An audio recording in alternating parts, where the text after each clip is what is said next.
আল্লাহ সুবহানাহু ওয়া তাআলা আমাদেরকে তার হুকুম আদায় করার জন্য মসজিদে আনিয়েছেন। এজন্য করে আল্লাহ তাআলার শুকরিয়া জ্ঞাপন করি। প্রত্যেকে বলুন আলহামদুলিল্লাহ।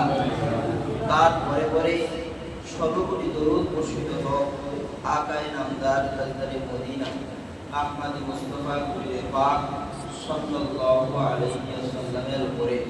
প্রত্যেকে আরেকবার বলুন সাল্লাল্লাহু আলাইহি ওয়াসাল্লাম। আল্লাহ সুবহানাহু ওয়া তাআলা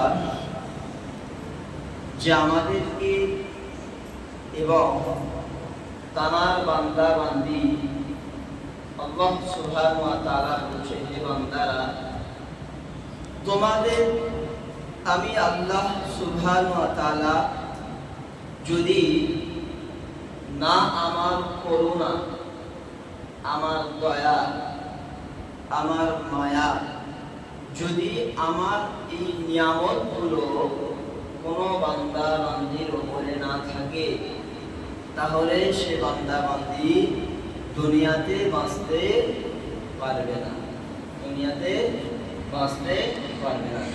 আল্লাহ সুবহানাহু ওয়া তাআলা বলছেন যে হে বান্দা, তোমরা দুনিয়াতে এবং থাকতে থাকতে যে সামান তৈয়ার করবে, কি দিয়ে? আল্লাহ সুবহানাহু ওয়া তাআলা বলছেন কোরআন কারীমে যে ইন্নাস সালাতা তানহা আনিল ফাহশাই ওয়াল মুনকার, যে হে বান্দা, তোমরা যদি জামাত নামাজ কায়েম করো, আমার নামাজ যদি পড়ো, তাহলে এই নামাজ যদি পড়ো, আমি আল্লাহ সুবহানাহু ওয়া তাআলা ওয়াদা করছি যে তোমাদেরকে আমি আল্লাহ রাব্বুল আলামিন বিপদ থেকে বাঁচাবো, বড় খারাপ থেকে আমি আল্লাহ সুবহানাহু ওয়া তাআলা বাঁচাবো। আমি আল্লাহ রাব্বুল আলামিন সমস্ত বড় বড় ফিতনা থেকে আমি আল্লাহ রাব্বুল আলামিন বাঁচাবো। তার দলিল কোথায়? আল্লাহ সুবহানাহু ওয়া তাআলা বলছে ইন্নাস সালাতা তানহা আনিল ফাহশা ওয়াল মুনকার, হে বান্দা, তোমরা নামাজ পড়ো। নামাজ পড়লে আমি আল্লাহ রাব্বুল আলামিন সমস্ত দুনিয়ার বালা থেকে আমি আল্লাহ হেফাজত করব। আল্লাহ পাক বলছেন। এবার নবী কি বলছেন? হযরত মুহাম্মদ সাল্লাল্লাহু আলাইহি ওয়াসাল্লাম বলছে যে হে উম্মত, হে উম্মতিরা, তোমরা যদি দুনিয়াতে যদি লজ্জা স্থান হেফাজত করো, লজ্জা হলো ঈমানের কি অঙ্গ? সামাদ ঘুমাচ্ছ? লজ্জা হলো কি ঈমানের অঙ্গ। এর দলিল কোথায়? আল হায়াউ শুবাতু মিনাল ঈমান, যে লজ্জা হলো ঈমানের অঙ্গ। আল্লাহ রাসূল সাল্লাল্লাহু আলাইহি ওয়াসাল্লাম বলছে, হে আমার উম্মত উম্মতিরা, তোমরা তোমাদের জবানকে হেফাজত করো এবং তোমাদের লজ্জা স্থান হেফাজত করো।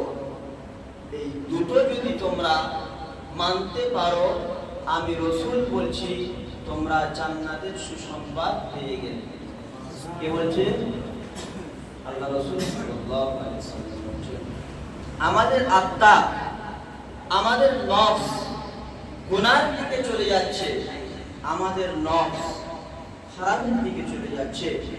আল্লাহ সুবহানাহু ওয়া তাআলা বলছে হে বান্দা, তোমার নফস চাচ্ছে একটু গুনাহ করব, তোমার নফস চাচ্ছে একটু সুদ খাবো, তোমার নফস চাচ্ছে একটু জিনা করব, তোমার নফস চাচ্ছে আমি একটু মেয়েদের সাথে আড্ডা মারব, তোমার নফস চাচ্ছে আমি খারাপ কাজে লিপ্ত থাকব, জুয়ার কাজে লিপ্ত থাকব। আল্লাহ সুবহানাহু ওয়া তাআলা বলছে হে বান্দা, ওয়া আম্মা মান খাফা মাকাম রাব্বিহি ওয়া নাহান নাফসা আনিল হাওয়া, যদি তোমরা এই নফসকে কন্ট্রোল করে আমাকে ভয় করো, আমি আল্লাহ তাআলা তোমাদের ঘোষণা দিলাম ফাইনাল জান্নাতা হিয়াল মাওয়া, তোমাদেরকে আমি আল্লাহ রাব্বুল আলামিন জান্নাতুল ফিরদাউস নসিব করব। সুবহানাল্লাহ।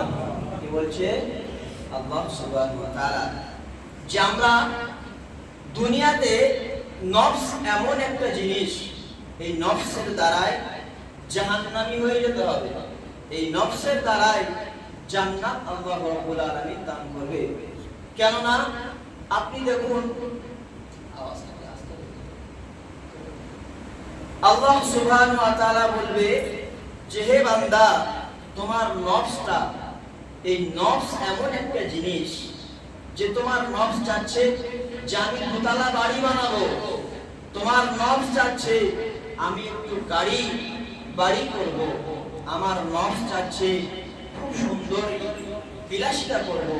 কিন্তু এই নফসকে যদি আমরা কন্ট্রোল করতে পারি, তাহলে আল্লাহ ঘোষণা দিবেন যে তোমরা জান্নাতি, আমি আল্লাহ তোমাদেরকে জান্নাত নসিব করব।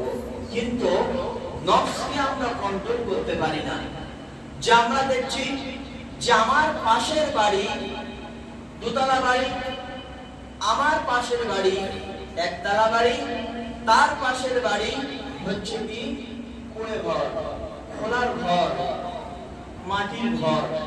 কিন্তু যে এই ব্যক্তি যদি বলে যে আল্লাহ আমার কি দিয়েছো, আমার কি করেছো, যে আমার সামনের বাড়িটা দোতলা বাড়ি, একতলা বাড়ি, আল্লাহ আমাকে কেন এরকম করেছো, এটা বলা যাবে না, এটা বলা যাবে না। কেননা আল্লাহ সুবহানাহু ওয়া তাআলা বলছে হে বান্দা, আমি যা কিছু করি সব আমি ভালোর জন্যই করি। কে বলছে? আল্লাহ সুবহানাহু ওয়া তাআলা বলছে। আমরা মানুষ অনেকে কি বলি, কথায় কথায় ঈমান দুর্বল হয়ে যায়, যে আল্লাহ আমাদের কি করেছে, আল্লাহ আমাদের কি দেখতে পায় না, যে ওই ব্যক্তিটা গাড়ি বাড়ি টাকা করি সব কিছু হচ্ছে, আমাদের কেন দিচ্ছে না?